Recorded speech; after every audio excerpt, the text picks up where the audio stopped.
Hello students, অন্য একটা class ছিল, ঢুকতে একটু তাই দেরি হলো। চলো শুরু করা যাক আজকের টপিক।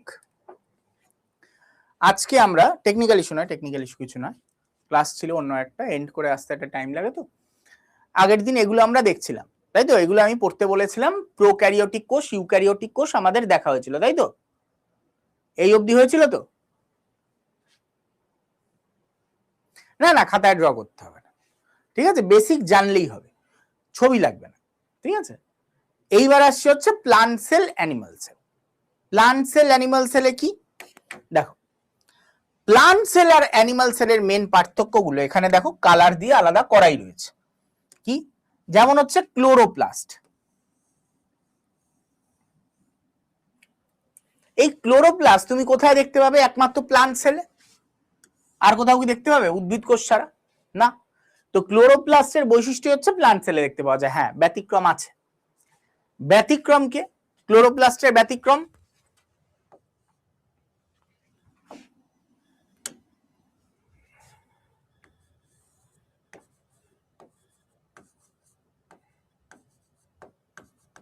ক্লোরোপ্লাস্টের ব্যতিক্রম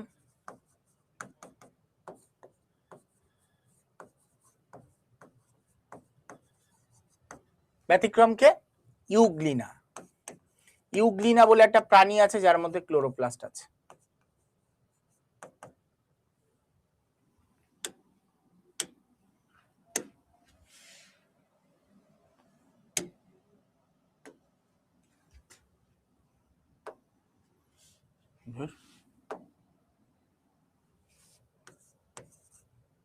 ইউগ্লিনা। আরেকটা হচ্ছে ক্রাইস্যামিবা।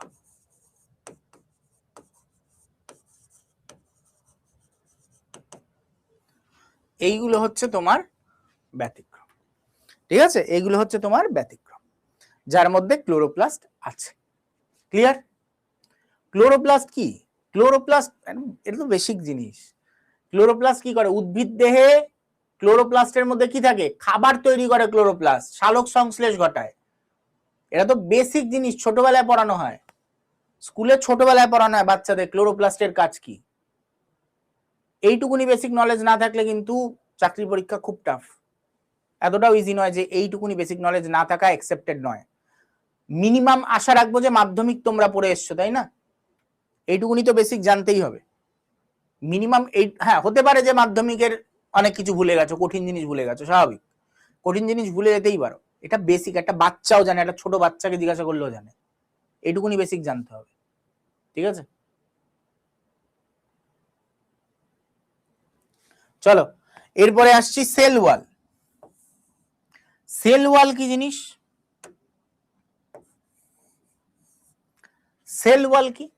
সেল ওয়াল হচ্ছে এই যে আমরা দেখতে পাচ্ছি কোষের, যেটাকে আমরা বলি কোষ প্রাচীর।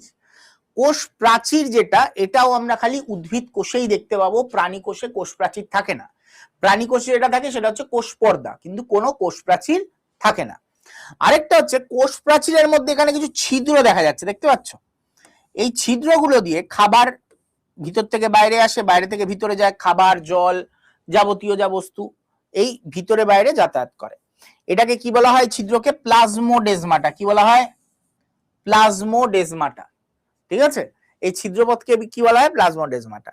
এটা যেহেতু কোষ প্রাচীরের ছিদ্র, তাহলে এটা খালি কোষ প্রাচীরেই দেখতে পাওয়া যাবে।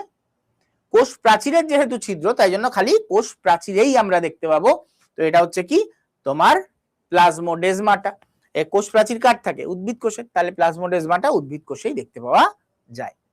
এবার চলে আসছি অ্যানিমাল সেল। অ্যানিমাল সেলের ক্ষেত্রে আমরা কি দেখতে পাচ্ছি? এই অ্যানিমাল সেলের মধ্যে রয়েছে সেন্ট্রিওল এবং সেন্ট্রোজোম, যেটা কোষ বিভাজনে সহায়তা করে। পরে গিয়ে দেখবো এই দুটো কি, ঠিক আছে? এটা এই দুটো না বুঝলেও কোনো অসুবিধা নেই, আমরা পরে গিয়ে দেখবো সেন্ট্রিওল বা সেন্ট্রোজোম কি। খালি মাথায় রাখো এটা খালি প্রাণী কোষেই থাকে। এবং লাইসোজোম, যেটাকে আমরা ছোটবেলা থেকে পড়ে এসেছি, আত্মঘাতী থলি। আত্মঘাতী থলি, এই আত্মঘাতী থলি লাইসোজোম, এটাও খালি প্রাণী কোষেই থাকে, উদ্ভিদ কোষে থাকে না, ঠিক আছে? ক্লিয়ার? প্লান্ট সেলে কোষ পর্দা থাকে, কোষ পর্দা দুজনেরই আছে। প্লান্ট সেলে কোষ পর্দা প্লাস কোষ প্রাচীর, দুখানা পর্দা রয়েছে হিসাব মতন।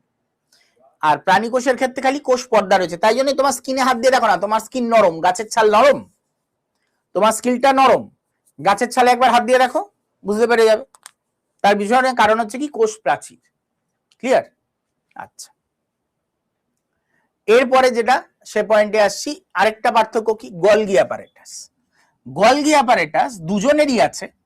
উদ্ভিদ কোষের গলগি অ্যাপারেটাসকে বলা হয় ডিকটিওজোম। কি বলা হয়? ডিকটিওজোম।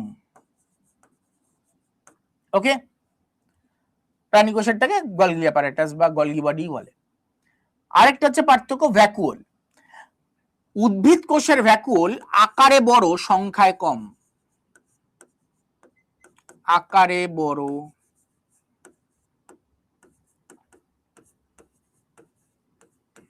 সংখ্যায় কম। আর এই দিকেরটা প্রাণী কোষের আকারে ছোট,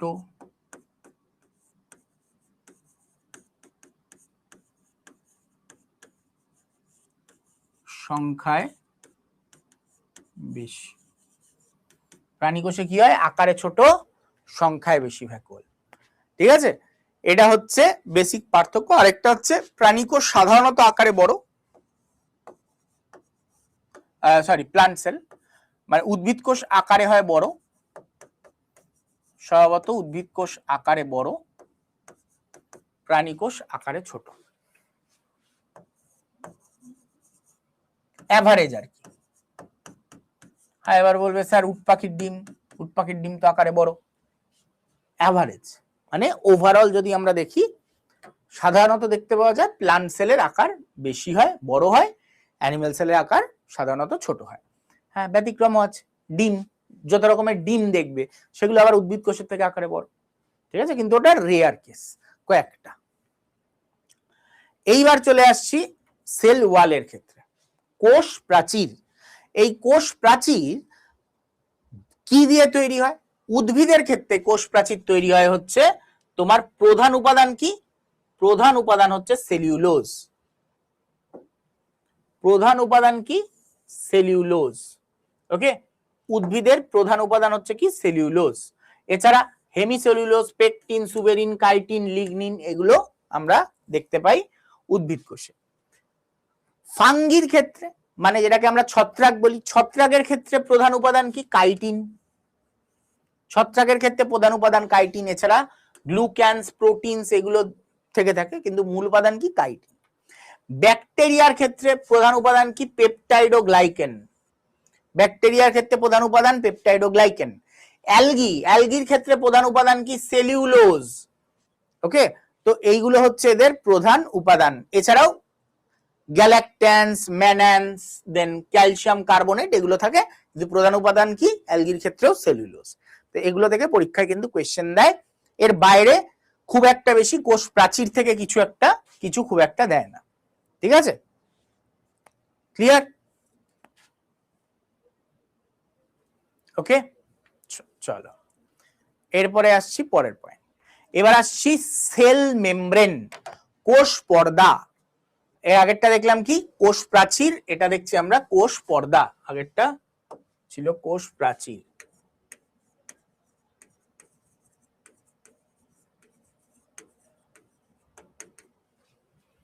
এখন দেখব কোষ পর্দা।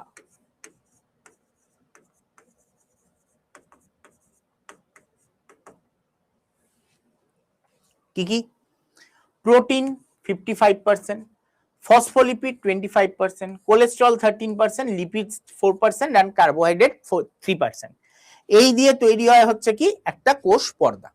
তো কোষ পর্দার মূল উপাদান কি? সেটা হচ্ছে প্রোটিন। কত? 55%। আর লিপিডের মধ্যে কোন লিপিড সব থেকে বেশি থাকে? ফসফোলিপিড। কোন লিপিড? ফসফোলিপিড সব থেকে বেশি থাকে। আর হচ্ছে কি এমনিতে সব থেকে বেশি কি থাকে? প্রোটিন। প্রোটিনের পর ফসফোলিপিড। ঠিক আছে, হলো। এইবার এখানে যে কার্বোহাইড্রেট থাকে, অনেকে জানে যে কোষ পর্দা protein lipid protein PLP, lipid থাকে প্রোটিন থাকে, এটা সবাই জানে। কার্বোহাইড্রেট থাকে অর্ধেকই জানতে না।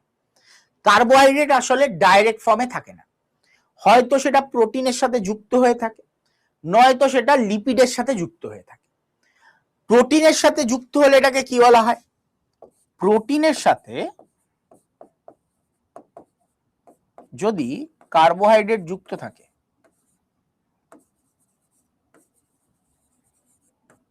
তাকে আমরা কি বলবো? গ্লাইকোপ্রোটিন। তাকে আমরা বলবো গ্লাইকোপ্রোটিন। ওকে, যদি লিপিডের সাথে কার্বোহাইড্রেট যুক্ত থাকে তাহলে তাকে কি বলবো?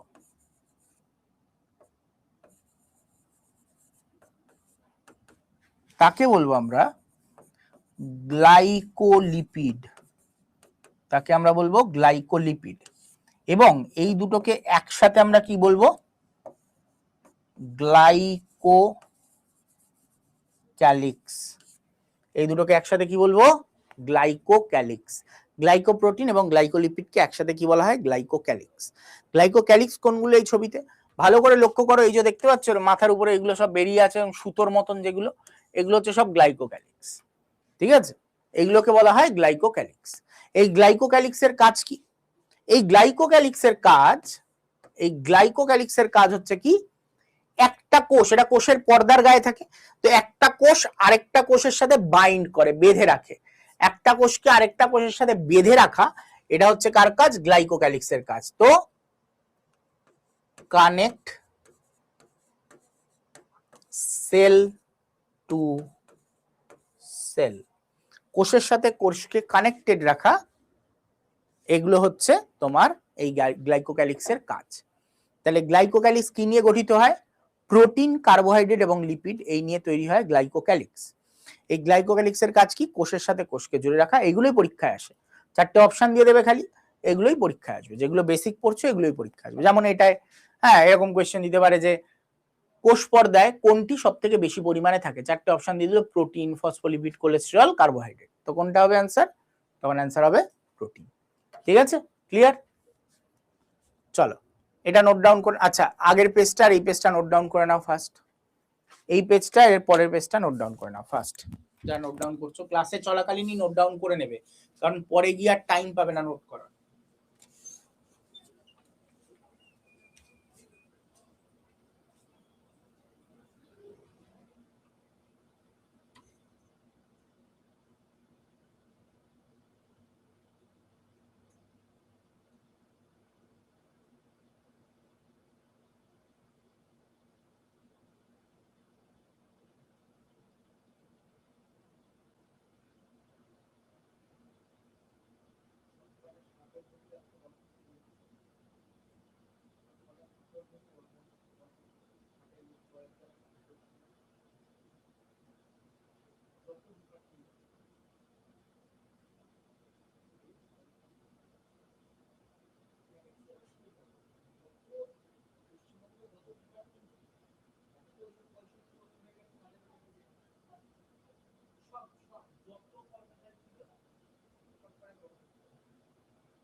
হয়ে গেছে?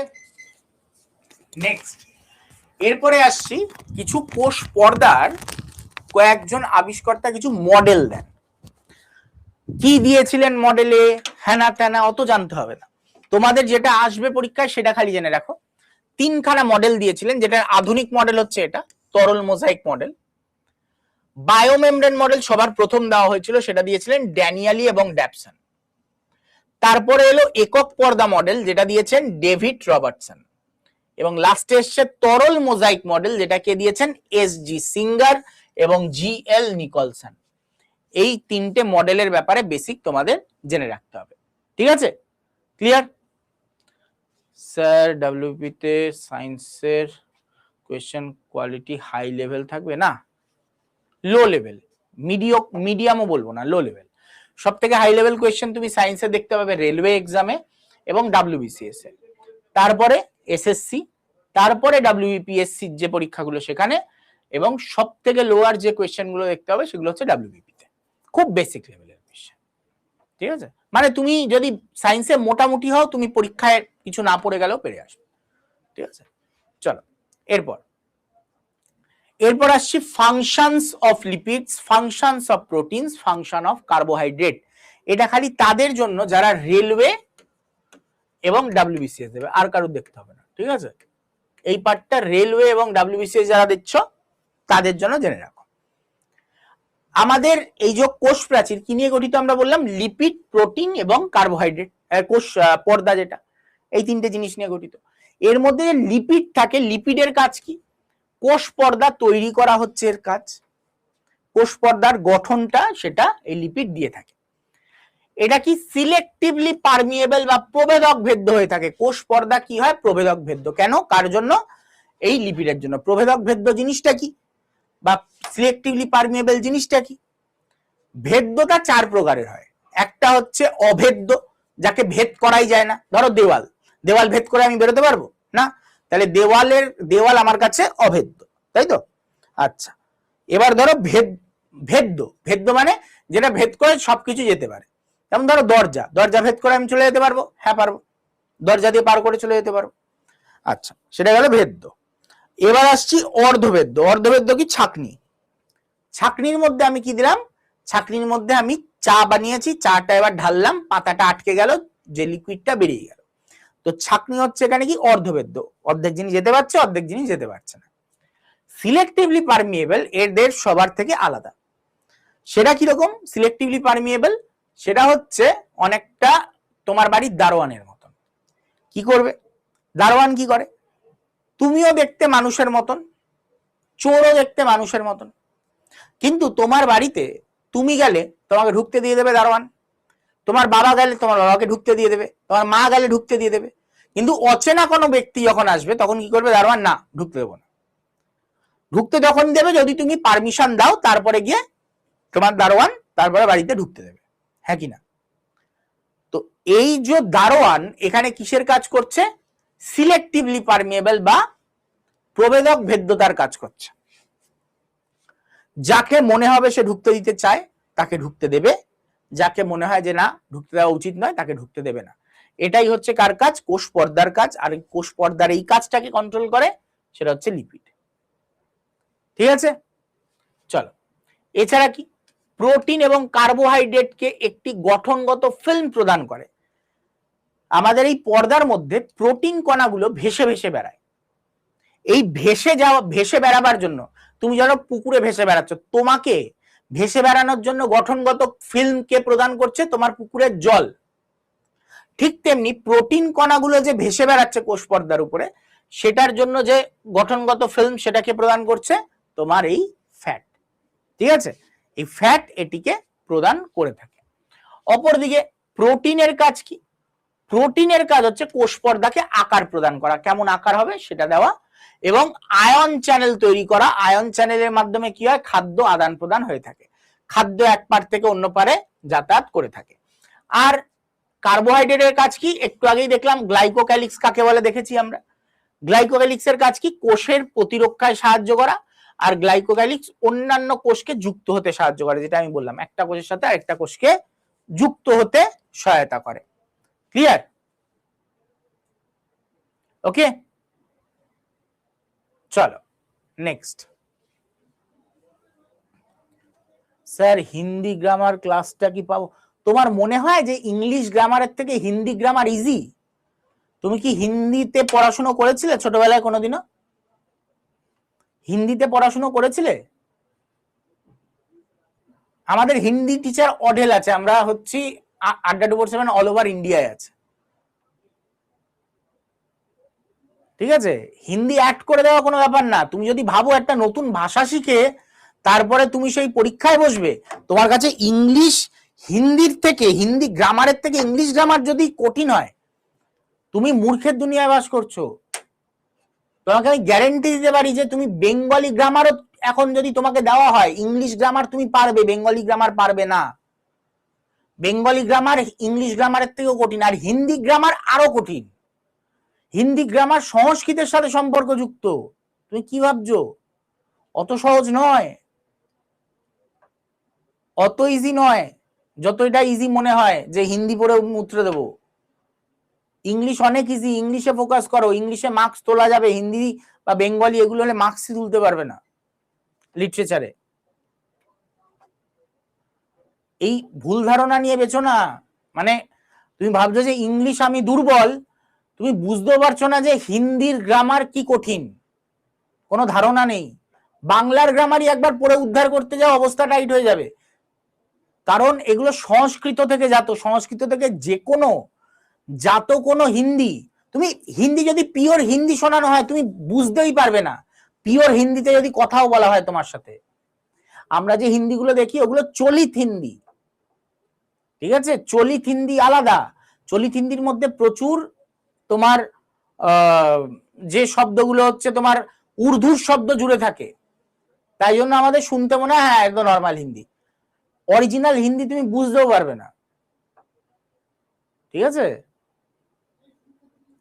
একদম। তো ভুলেও এই কাজটা করো না যে ইংলিশ ছেড়ে দিয়ে হিন্দিতে। সবার প্রথম কথা, ওই হিন্দিতে তুমি কার সাথে কম্পিট করতে নাবে? ইংলিশ হলে তোমার কম্পিটিশনে বিহারিরা কেউ নেই। যেই মুহূর্তে হিন্দি চলে আসবে তোমার সাথে বিহার, ইউপি এদের কম্পিটিশন শুরু হয়ে যাবে। আর ওরা যে লেভেলের হিন্দি জানে তুমি তার কানাকড়িও জানবে না, তোমার কানাকড়িও সেই নলেজ নেই ওদের যে হিন্দির নলেজ আছে, কারণ ওদের মাতৃভাষা ওটা, তোমার মাতৃভাষা এটা না। ওকে, চলো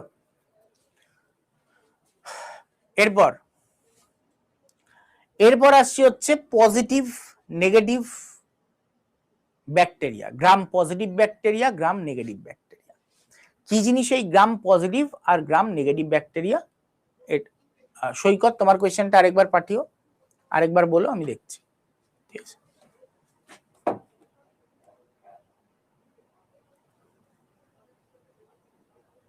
একদম ডাব্লিউবিপি তো এই ব্যাচে থাকলে ডাব্লিউবিপি তো তোমার কাছে ইজি লাগবে বরং। ঠিক আছে, চলো। আচ্ছা, গ্রাম নেগেটিভ আর গ্রাম পজিটিভ ব্যাকটেরিয়া কি জিনিস? গ্রাম পজিটিভ বা গ্রাম নেগেটিভ ব্যাকটেরিয়া আসলে আমাদের রেগুলার লাইফে প্রচুর পরিমাণে ব্যাকটেরিয়া আমাদের শরীরে অ্যাটাক করে। তার মধ্যে দুটো বিভাগ হয়, একটা গ্রাম নেগেটিভ আর একটা হচ্ছে gram positive bacteria. Gram negative ব্যাকটেরিয়ার গঠন হচ্ছে এটা কোষ পর্দার, আর গ্রাম পজিটিভ ব্যাকটেরিয়ার গঠন হচ্ছে এটা কোষ প্রাচীর। সরি, কোষ পর্দা বলছি, কোষ প্রাচীরের গঠন হচ্ছে এটা, আর এর হচ্ছে এটা।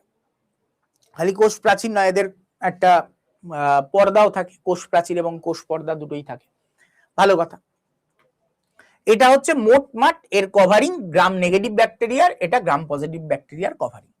কভারিংটা দেখলে দেখতে পাবে এদের একটা আউটার মেমব্রেন থাকে, একটা আউটার মেমব্রেন থাকে, একটা ইনার মেমব্রেন থাকে, এই যে ইনার মেমব্রেন এটা, এবং মাঝখানে একটা পেপটাইড ও গ্লাইকেন লেয়ার দেখতে পাচ্ছ গ্রাম নেগেটিভের ক্ষেত্রে। তাহলে কি আউটার মেমব্রেন, ইনার মেমব্রেন এবং পেপটাইড ও গ্লাইকেন লেয়ার দেখতে পাওয়া যাচ্ছে। গ্রাম পজিটিভের ক্ষেত্রে কোনো আউটার মেমব্রেন নেই, খালি পেপটাইড ও গ্লাইকেন আছে এবং তার সাথে ইনার মেমব্রেনটা রয়েছে।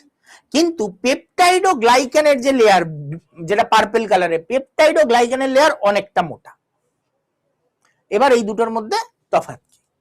ভাবো এই যে বাইরের দিকে যে আউটার লেয়ারটা রয়েছে এর মধ্যে একটা ছিদ্রও রয়েছে, তাই না? এটাকে কি বলা হয়? পোরিং। এই ছিদ্রকে কি বলা হয়? পোরিং। যাই হোক, এই গ্রাম নেগেটিভ ব্যাকটেরিয়াকে ধরো আমি এখন ক্রিস্টাল ভায়োলেট দিয়ে রং করলাম, ক্রিস্টাল ভায়োলেট। যেই রংটা দিয়ে একে রং করতে যাবো এর মধ্যে রংটা ভিতরে প্রবেশ করবে। যেহেতু পেপটাইড ও গ্লাইকেনের লেয়ার খুব পাতলা, রংটা ভেদ করে ভিতরেও প্রবেশ করে যাবে। ভালো কথা। এইটার ক্ষেত্রে এইটার তো আউটার লেয়ার কিছু নেই, রং দিয়ে যখন ধোয়াবো অতি কষ্টে পেপটাইড ও গ্লাইকেনের লেয়ার যেহেতু অনেক পুরু, অতি কষ্টে এটা ভিতরের দিকেও ঢুকবে। তাহলে ক্রিস্টাল ভায়োলেট এর ভিতরেও ঢুকে গেল, ক্রিস্টাল ভায়োলেট এর ভিতরেও ঢুকে গেল। ঠিক আছে, স্টেনিং করা বলে, ভেরি গুড, স্টেনিং বলে এটাকে। ঠিক আছে, কালার দিলাম আর এর ভিতরে ঢুকে গেল। এইবার একে আয়োডিন দিয়ে ধুচ্ছি আমি, আয়োডিন দিয়ে একে কি করা হচ্ছে, ধোয়া হচ্ছে। এর মধ্যে আয়োডিন দিয়ে ধোয়া হচ্ছে। যখনই ধোয়া হলো তখন কি হলো, এর মধ্যে থাকা যে কালার সেই আয়োডিনের ভিতরে ঢুকলো এবং এই কালারটাকে বাইরে নিয়ে চলে গেল ধুয়ে নিয়ে। কারণ লেয়ারটা খুব পাতলা, পরিন দিয়ে ঢুকলো আর এই লেয়ারটা পাতলা হওয়াতে এখান থেকে কালার নিয়ে বাইরে বেরিয়ে গেল। তার ফলে এর রংটা হয়ে গেল পিঙ্ক, পার্পল রং ধুয়ে বেরিয়ে হয়ে গেল পিঙ্ক। কিন্তু এইখানে লেয়ারটা এতটাই মোটা, আয়োডিন দিয়ে ধোয়াতেও আয়োডিন তো ভিতরে ঢুকলোই না, আর যদি ঢুকেও থাকে বেরোতে আর পাচ্ছে না, এত মোটা লেয়ার, এত মোটা লেয়ার বাইরে আর বেরোতে পারছে না, ভিতরেই রয়ে যাচ্ছে।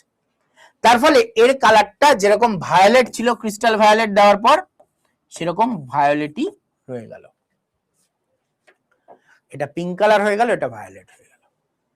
এটাই হচ্ছে কি তফাৎ, এটা হচ্ছে পার্থক্য। তাহলে গ্রাম পজিটিভের ক্ষেত্রে পার্পল কালার থাকে আর গ্রাম নেগেটিভের ক্ষেত্রে আমাদের পিঙ্ক কালার হয়ে যায়, ভালো কথা। তার মানে এমন ওষুধ যেগুলো গ্রাম পজিটিভকে ভেদ করতে পারে সেগুলো খুব সহজে গ্রাম নেগেটিভকে ভেদ করে যাবে।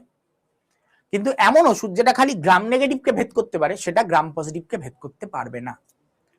তাই জন্য আমাদের যখন কোনো রোগ হয়, যদি আমাদের গ্রাম নেগেটিভ ব্যাকটেরিয়ার কোনো রোগ হয়ে থাকে, গ্রাম নেগেটিভ ব্যাকটেরিয়ার রোগ হলেও গ্রাম পজিটিভ ব্যাকটেরিয়া মরে যায়, এই রকম ওষুধই আমাদের দেওয়া হয়। তার ফলে কি হয়, আমাদের শরীরের যত ব্যাকটেরিয়া আছে সব মরে যায়, এমনকি গুড ব্যাকটেরিয়া আমাদের শরীরে যা আছে সেগুলোও মরে যায়। ঠিক আছে, গ্রাম পজিটিভ ব্যাকটেরিয়ার যে অ্যান্টিব্যাকটেরিয়াল যেগুলো ওষুধগুলো হয় সেগুলো দেয়, তাতে এটা হয় অ্যান্টিবায়োটিক যেটাকে বলে থাকি আমরা। ওকে, তো আমরা কি পাকামি করি আমাদের লাইফে? আমাদের লাইফে আমরা খুব পাকা মানুষ, আমাদের অতিরিক্ত বুদ্ধি, আমাদের প্রচুর জ্ঞান। তো আমরা কি করি, প্রত্যেকবার ডাক্তারখানায় গিয়ে বলি আমার একটু ঠান্ডা ঠান্ডা হচ্ছে, একটা অ্যাজিথ্রোমাইসিন দাও তো। আমি জানিও না অ্যাজিথ্রোমাইসিন কি, আমি খালি এটাই শুনেছি অ্যাজিথ্রোমাইসিন হচ্ছে একটা অ্যান্টিবায়োটিক। খুব ভালো কথা, কে কে খাও এরকম অ্যাজিথ্রোমাইসিন? একবার হাত তোলো।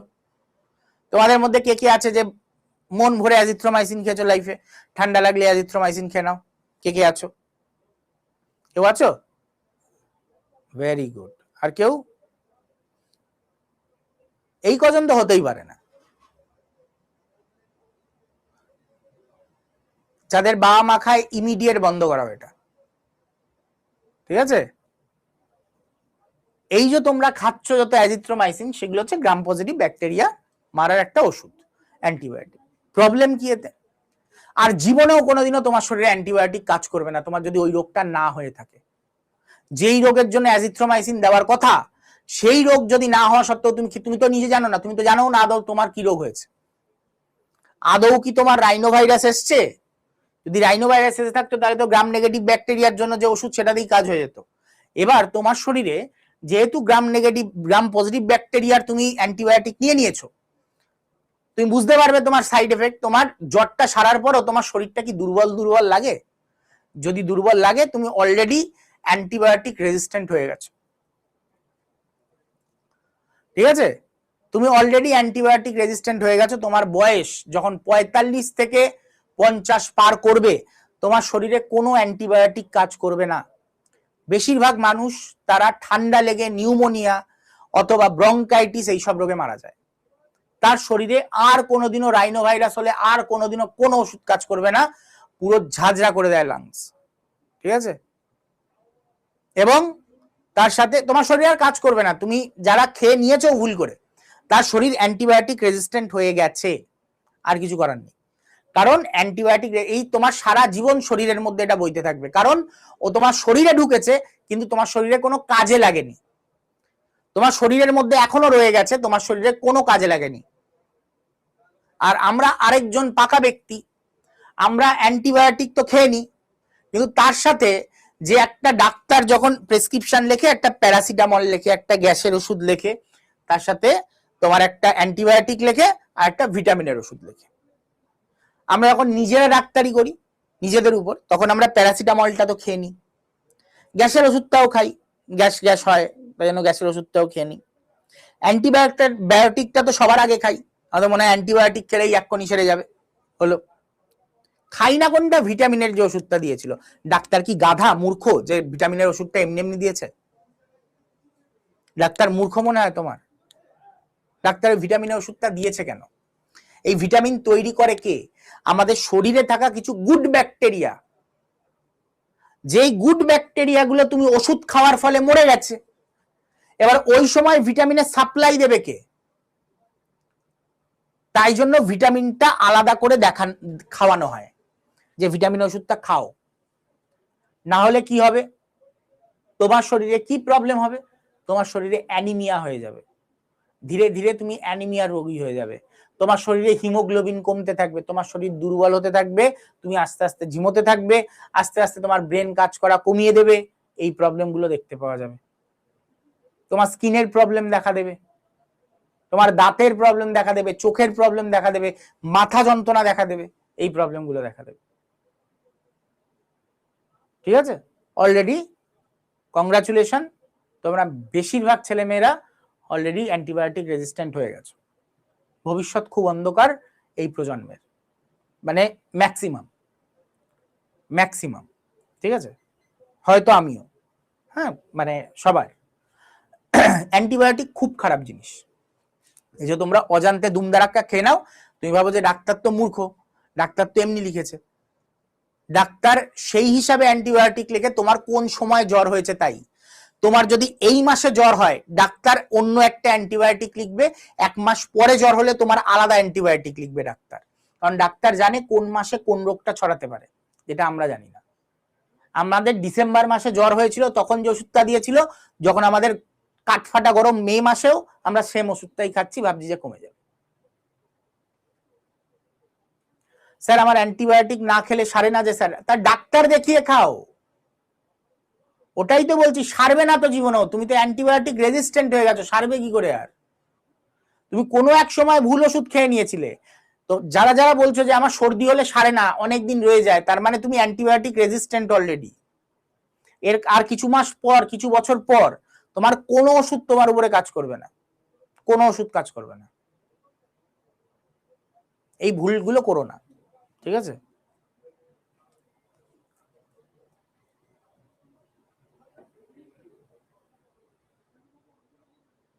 প্যারাসিটামল কোনো অ্যান্টিবায়োটিক না, প্যারাসিটামল খেলে কোনো প্রবলেম নেই, ক্যালপলও প্যারাসিটামলই এক প্রকার, ঠিক আছে? তো প্যারাসিটামলে কোনো প্রবলেম নেই, ওটা অ্যান্টিবায়োটিক নয়, প্যারাসিটামল খেতে পারো। না, ইনফেকশন না হলে অ্যান্টিবায়োটিক লাগে না। আসলে আমাদের যে রোগগুলো হয়, আমরা তো বলছি না আমরা মূর্খ, আমাদের রোগ হয়েছে কি বলি, যখন কি বলি ভাইরাল ফিভার হয়েছে, আর খাচ্ছি অ্যান্টিবায়োটিক। অ্যান্টিবায়োটিকের কাজ হচ্ছে ব্যাকটেরিয়া মারা, আর হয়েছে তোমার ভাইরাল ফিভার, আর তুমি ব্যাকটেরিয়া মেরে করবে কি তোমার শরীরে? তোমার তো হয়েছে ভাইরাল ফিভার, বলে না ভাইরাল ফিভার হয়েছে মানে ভাইরাস থেকে হয়েছে, আর খাচ্ছ তুমি ব্যাকটেরিয়া মারার ওষুধ, তাহলে কি করে হবে? ভাইরাসের আয়ু 5 থেকে 6 দিন, এমনি তোমার শরীরে মরে যেত, 5 দিন পরে এমনি রোগটা চলে যেত। তাহলে ডাক্তার কখন অ্যান্টিবায়োটিক লেখে? যখন আমাদের গলা খুসখুস করছে কোনো কারণে, হ্যাঁ, নাকের ভিতরে সুরসুর করছে, খুব সর্দি কাশি হচ্ছে, তার মানে তোমার ওই ভাইরাল ফিভারের জন্য কোনো ব্যাকটেরিয়াল অ্যাটাক হয়েছে তোমার শরীরে, এবং ব্যাকটেরিয়াটা কি সেটা ডাক্তার জানে। তোমার শরীরে এই সময় কি ব্যাকটেরিয়া ঢুকতে পারে সেটা ডাক্তার জানে, ডাক্তার সেই অনুযায়ী ওষুধ দেয়।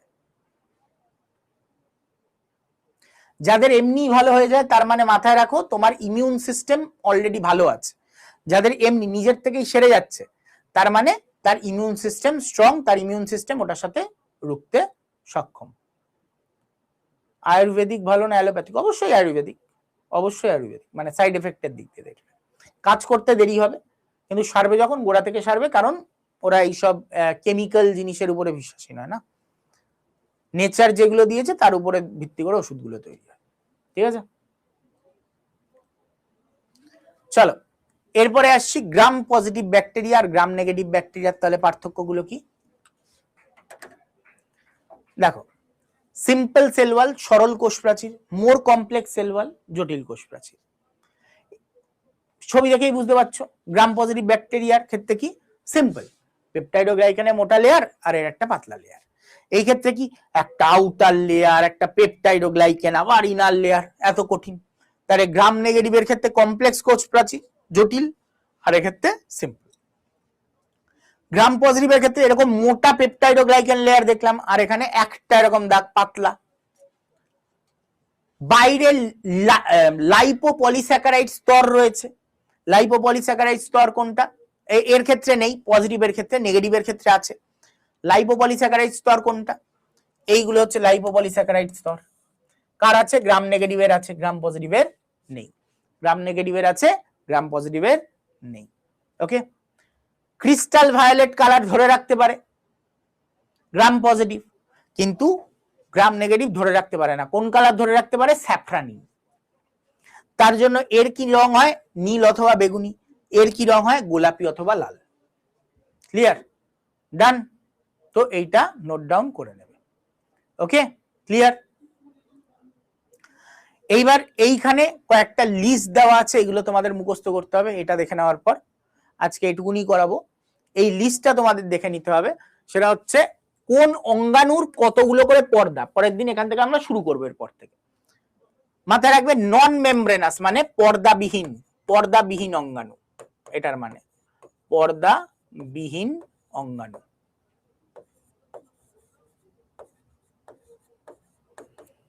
কারা কারা? Ribosome, centriole, cytoskeleton. Single membrane কোনগুলো? একক পর্দা বেষ্টিত অঙ্গাণু, একক পর্দা বেষ্টিত অঙ্গাণু।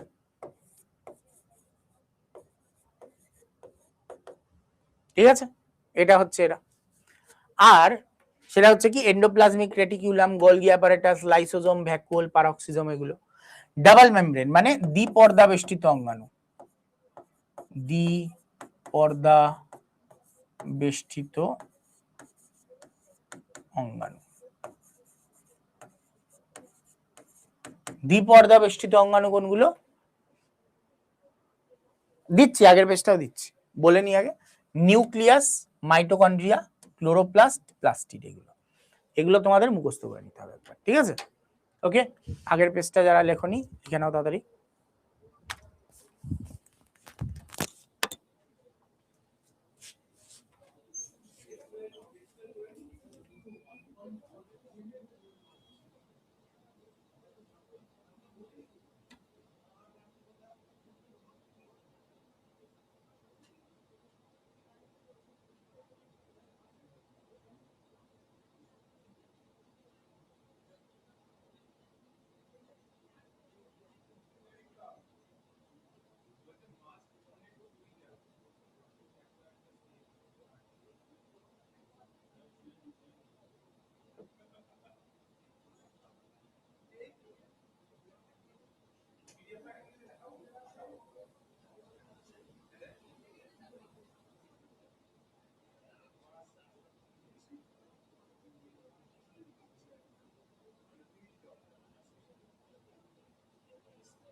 চলো ঠিক আছে, ডান।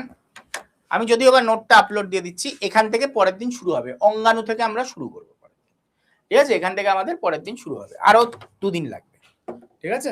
2 দিন আরো লাগবে। চলো আজকের মতো এখানে এন্ড করছি, পরের দিন আবার দেখা হবে, নোটসটা আপলোড দিয়ে দিচ্ছি।